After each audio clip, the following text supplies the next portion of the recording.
Hello and welcome to the big picture. After the drubbing received by the Congress in the recent elections and with not even enough number of seats to form 10% of the total strength of the Lok Sabha, the speculation about who would be the leader in the lower house has been settled. The decision of Congress President Sonia Gandhi to anoint senior leader from Karnataka, Mallikarjun Kharge, has taken even many a leader in the Congress by surprise. There have been leaders of the Congress who had publicly made their choice of Rahul Gandhi to take up the role of the leader of the Congress party in Lok Sabha public. However, the Congress president has decided to take a different line. This is probably the first time in the post-Indira Gandhi era when a non-Gandhi family member will be the leader of the opposition when a family member is also in the Lok Sabha. What will this mean to the party and also its performance in the parliament? Is this just an aberration or will this be the trend in the party in future? We will discuss all this today with Rajeev Gowda, Congress spokesperson, Professor Balveer Arora, Chairman, Center for Multi-Level Federalism and a political scientist, Sachidananda Murthy, resident editor of The Week, and Smita Gupta, associate editor of The Hindu. Welcome to all of you. Rajeev, is this part of an attempt to broad-base the leadership in the party or what? We have tremendous bench strength. We have lots of leaders and we need to create more opportunities for more of them to lead from the front. And right now, with the mantle passing to Shri Kharge, we have an opportunity for a very experienced, very senior, very accomplished Dalit leader to take the lead and to sort of, essentially manage the party's agendas in parliament. Why didn't Rahul Gandhi take up the leadership? You know, Girish, this is a very funny situation. You know, there is this argument that goes on in the media and everywhere for that matter, that everything revolves around the Gandhi family, right? So if you choose them, you say you can't look beyond the Gandhis. If you don't choose them, you say, why haven't you chosen them? You know, you're damned if you do, you're damned if you don't.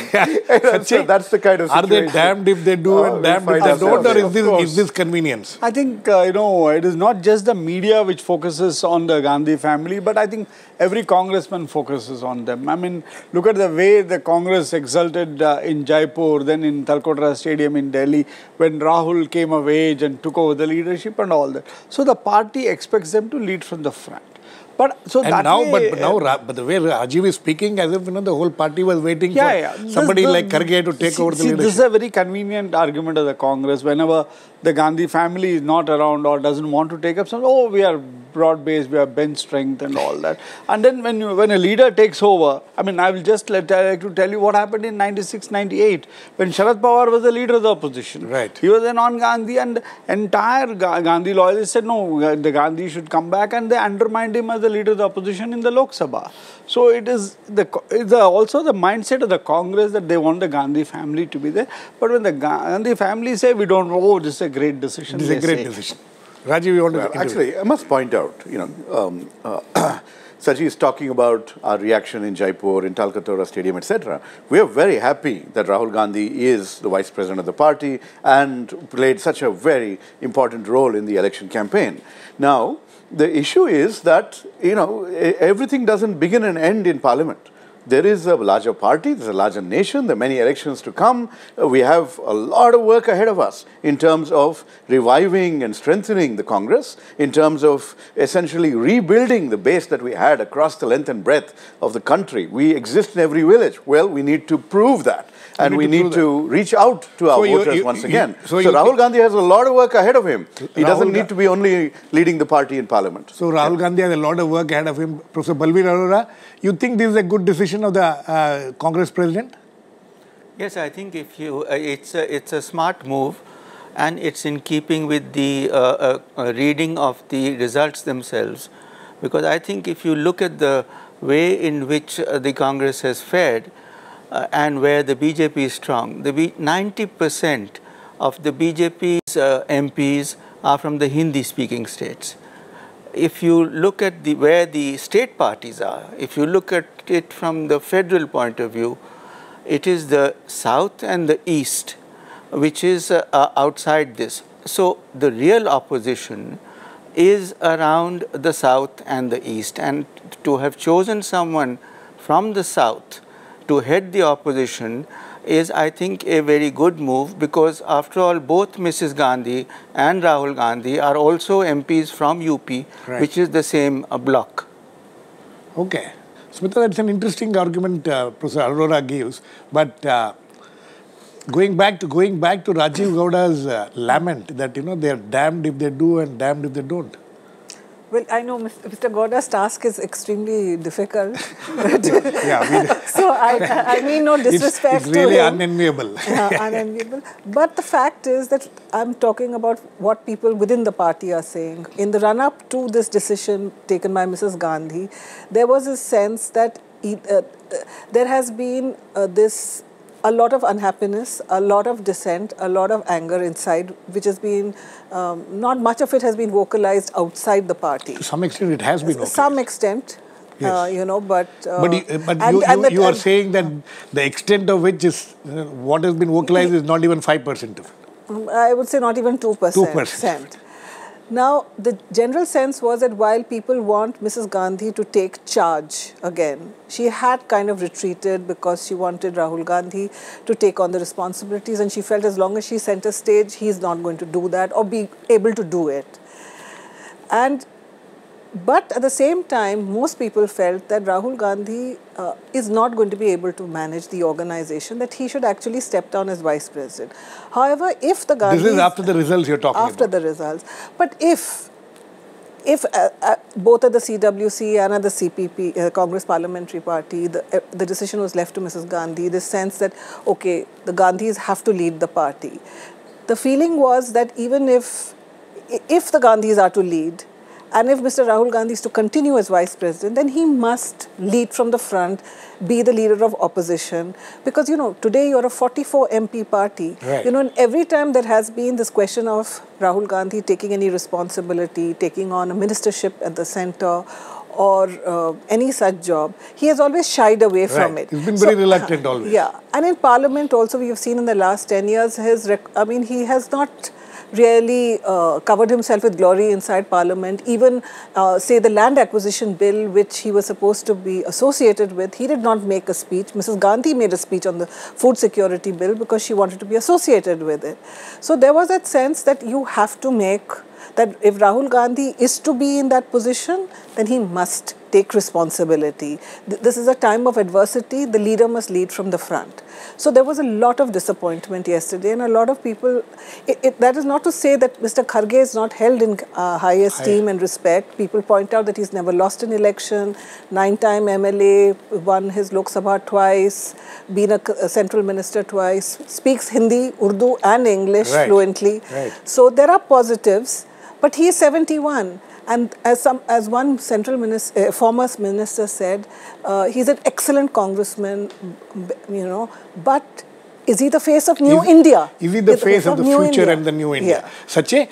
There was also one of the ministers who recently, one of the former ministers, the Congress leader, made that, this diarchy in the party should end. And this is,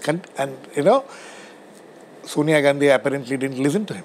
No, I don't think she was because I think she didn't want to lead, and as Smita said, Rahul has been shying away from any position. And in fact, one of the things about Rahul Gandhi that is said is that he has never talked to any political party other than his own party people.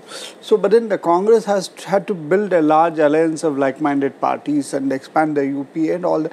So, I don't know whether, will he use this time? Because as somebody said, after the results came, much of the opposition is outside Parliament. Right.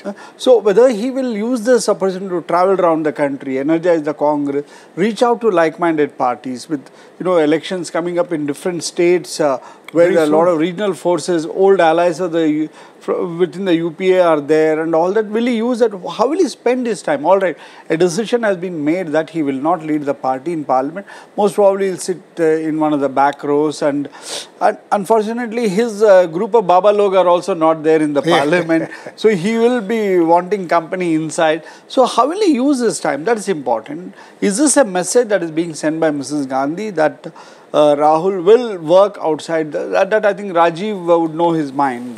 Rajeev? Well, I can't say I know one of the charges, if I can call it charges, allegations, is that Rahul Gandhi is not interested in taking up this job because, he is not very sure of whether the status of a leader of opposition will be there for him at all or not. Well, I think that's a technicality. He's the leader, whoever. Now, Mr. Kharge is the leader of the Congress Parliamentary Party. That is, a very, very important position. And but if you actually think about what Rahul Gandhi has been emphasizing over the last decade, his focus has been on the organization, right? And frankly, when we keep winning elections, you don't pay enough attention to how much work is required for organizational renewal. There are all kinds of, going back to Rajeev Gandhi's old 1985 statement in Bombay in the Centenary Congress, there are lots of challenges within the party. It's not as efficient and as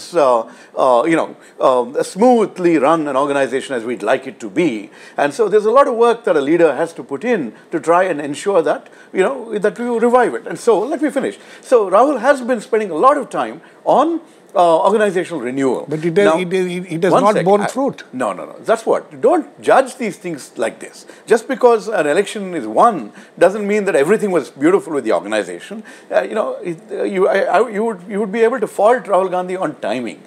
Taking the leadership at a time when we had been in power for 10 years and we're going to face an anti-incumbency backlash, right? I mean, in some sense, that is some, that's a very difficult situation to find yourself in. But at this moment, just like Sachi pointed out, you would want to see him much more active in rebuilding not just the Congress, but building bridges across to secular parties elsewhere. And you're seeing already. He was there in Badayun. He has been there at Munde's funeral, this thing today. So I'm very happy to see he's out there. Is that how, Smita, is that how the congressmen are looking at this? Would they like to look at this?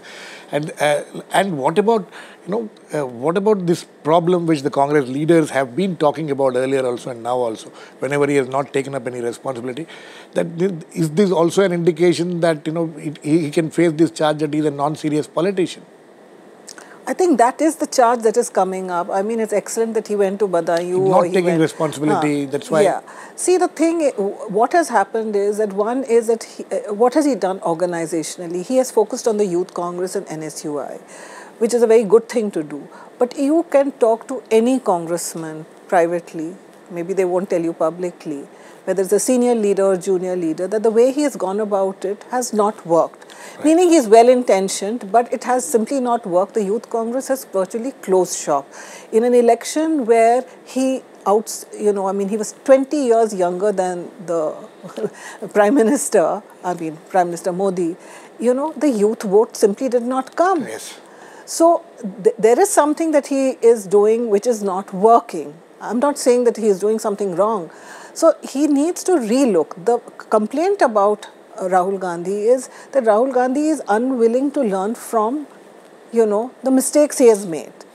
Now, is he going to change the way he functions? The second thing about him is that unlike even his mother, and less so, Rajiv Gandhi, Indira Gandhi, there is no connect with party workers. Lots of leaders have told me it doesn't matter if many of our leaders leave, they are all finished. But if our party workers desert us, then where will we be? So he needs to re-establish some kind of link with party workers. He tends to be dismissive in conversations with them. Professor Arora, you think that is going to be his biggest challenge? Of, what Rajeev says is that he has not taken up this responsibility because he has a bigger responsibility of regalvanizing the party. You think that he would be able to do that? You see, that and especially in the context of how the congressmen think that, he has been escaping responsibility. Yes, I think these are two separate issues. What Rahul Gandhi's strategy is for revitalizing the party, for reinventing it, for rejuvenating it, and so on is one thing. I think what we need to focus on is the critical nature of government-opposition relations in a parliamentary system. And what is required of a leader of the opposition is flow coordination, liaising with the other opposition parties, particularly if your party is small, you need to combine the forces of the other parties and work together as a team. Now, Mr. Kharge is far better equipped than Rahul Gandhi, who is a relatively new parliamentarian, as it was pointed out, has not been very active as an MP. Now, as far as the strategy for revitalizing the party is concerned, it is a long haul, and I think the next 5 years, some of the people will drift away, and maybe he will have a better chance of injecting more young blood and more of his own people. Okay, Sachi, coming to Kharge, when Mr. Professor Arora feels that Kharge, with his experience and all, will be able to coordinate better. But you think that the stature of the man, and in the, we should always remember that he's still going to be in the shadows of Sonia Gandhi and Rahul Gandhi, both of them being there in the house. How much freedom do you think he will have? And you have known Mr. Kharge for a long, long time now. You think he's a person who will be able to overcome these shadows which he'll be under? Yeah, it's a big challenge for him because, of course, I've known Kharge for more than 3.5 decades. So I think he was a young MLA when I came into the journalistic profession. But, Kharge, one, this thing is, he is a very hard worker. He's not a very impressive person. He's not a good speaker. But his knowledge, charisma is lacking. He doesn't have that instant connect because normally when you look at the leader of the opposition in parliament, we expect somebody who's a very good orator. He's also a reluctant people's person. Yeah, he's a reluctant people. But then now, because he's leading a party of 44 persons, and out of them, as you rightly said, both Sonia Gandhi and Rahul are there, but then he has to deal with the rest of the opposition. Those who are in opposition to the Modi government, like he has to talk to the left, and there are a lot of them, over 250, yeah, so he has to talk to all of them. He has to work with them, work out a common strategy. Because one thing I liked about what Sonia Gandhi did, though she had come to the parliament for the first time and she became the leader of the opposition, after the first year, when she was called a reader, not a leader, then she started interacting with other leaders. She struck a good rapport with people like Somnath Chatterjee and others, so that, and then the real opposition to Vajpayee came up during the last 3 years of Vajpayee's term, so whether Mr. Kharge will be able to do that, or whether there'll be too much of string pulling from the back, because you have too many opinionated people of the Congress. I'll just mention a name like Digvijay Singh. He will be commenting on various things. So, and Congress has the system of a parliamentary affairs committee, which meets every morning, takes a decision. Now, whether Kharge will get that freedom to work with different parties in parliament, so that there will be a common strategy, because when they are together, with nearly 200 members, they are a formidable number. Absolutely, Congress alone. So that, but then Kharge, I'm sure, will put in the hard work. He'll plod. He's a good plodder, because all through his thing is, in fact, many ministers in the UPA government told me, I say, your Kharge studies every file. He makes a contribution, so he's a good plodder. As a minister, he has made, he has got this record behind him. But Rajeev, isn't this going to be a real challenge for Mr. Kharge? Well, in the context of what Sachi said also. Yeah, I think the party, does a lot of work in a consensual manner, and as he pointed out, there are mechanisms. There is a parliamentary committee, parliamentary party committee that actually meets every morning and works out a plan. Mr. Kharge has started off on the right note. He talks about being a constructive opposition. We do not want to be as obstructionist for no reason, the way the BJP was. All the time coming in the way of parliament functioning and destroying the institution because of their, inability to deal with their successive defeats. Now, Mr. Kharge, as you pointed out, is a very, very hardworking and accomplished leader. In his most recent terms, as a union minister, he blossomed in other ways. As a labor minister, the kind of work he did for his constituency, the kind of hospitals in Bangalore and Gulbarga, as railway minister, the kind of work that he was able to demonstrate in a very short time, all these suggest that he is on a roll, that you will see him basically reach out and, and make things happen. Smita, will he be on a roll, is he, from the time this appointment was made public in the last 24 hours or so, till now, you must have interacted with a lot of congressmen. You think he kind of effuses that kind of confidence in the people? Well, you see, he may be an excellent man and not have the kind of baggage many other congressmen of his vintage have. Yes. So that's a plus point there for him. There is not a single scandal against his name actually so far. But you know, one of his tasks will be to reach out to other political parties in the opposition. Now, the problem is that even if he is a mild-mannered kind of person who wants to work through consensus, what often happens is that unless you have that stature or other people accept that you have that stature, you may not be able to get that kind of consensus going. So that's where Mrs. Gandhi, as chairman of the parliamentary party will have to play a larger role in actually getting, Janata Dal United or the left, RJD. RJD will come, that is not going to be a problem. The other political parties, Biju Janata Dal, all of them, at least to agree on some kind of flow coordination, issue-based kind of cooperation. So I think Mrs. Gandhi will continue to have to play a role. So in a sense, of course, I think Mrs. Gandhi will be the leader of opposition. But I think she probably felt that it would be very immodest to be chairperson of the parliamentary party as well as anoint herself as leader of the opposition in the absence of her son who obviously doesn't want. So I think she will just one point is for Kharge to succeed. I mean, he also needs a live wire chief whip. I mean, one of the successes of Mrs. Sonia Gandhi as a leader of the opposition was she had a Priyaranjan Das Munshi as a whip, and he was a live wire. He will go to everybody, talk to them, bring them along.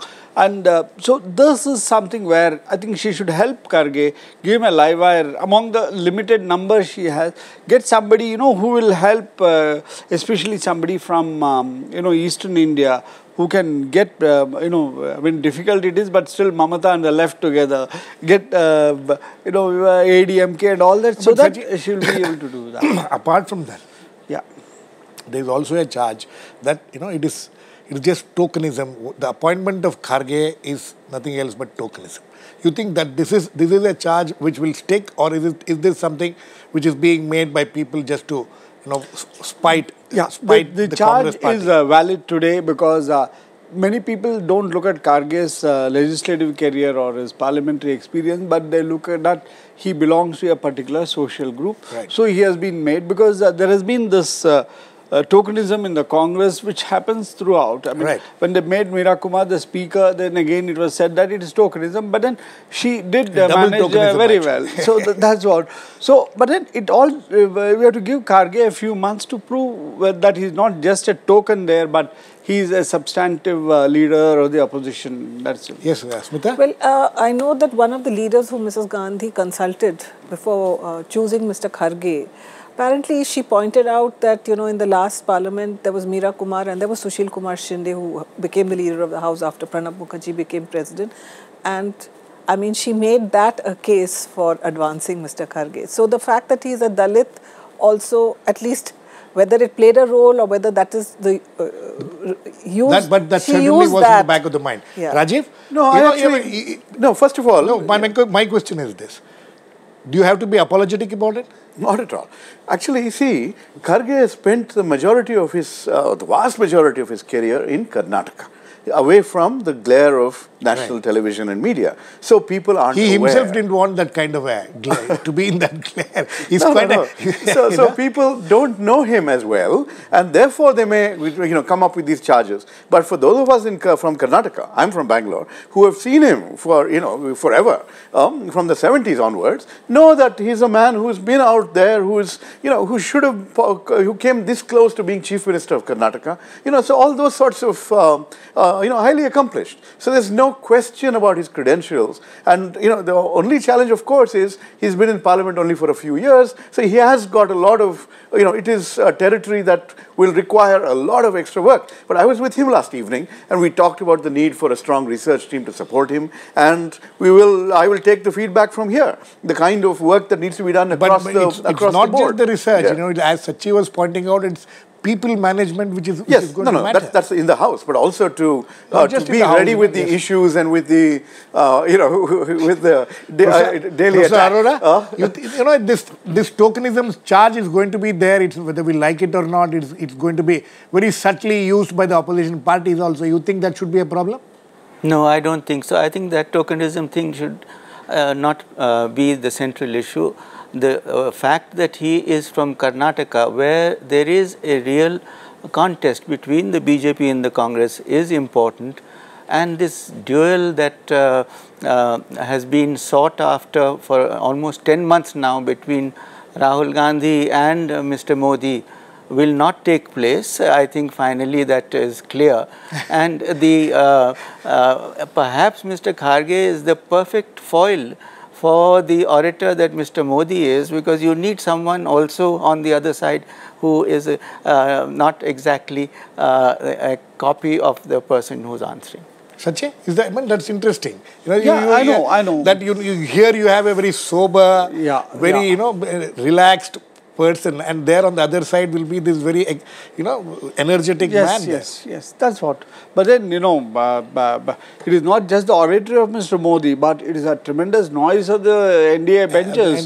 So Mr. Kharge will have to stand up to that assault of which I remember in the 80s, when Congress had 400 plus leaders like Madhu Dandavate did not buckle under that. They did not yield. They were Rajeev, small in numbers. Jaipal Reddy, Madhu Dandavate and all these people. Mr. Kharge has to get that kind of, he has to study and Rajeev, please do that research. How my very small oppositions handle large majorities. I think that 1984-89 is a classic example. Last word to you, Rajeev. So you think this is the right decision, and you think Rahul Gandhi will now concentrate more on the party rejuvenation, and he will have very little to say as far as the parliament business is concerned? I wish Mr. Kharge well. This is an extraordinary opportunity to lead the party and to broad-based leadership. Rahul Gandhi has a lot of challenges, within Parliament and especially outside Parliament with galvanizing the organization, the Congress Party. And so I wish him well as well. We're all working together, and there is, we've got the next election to watch out for. Very quickly.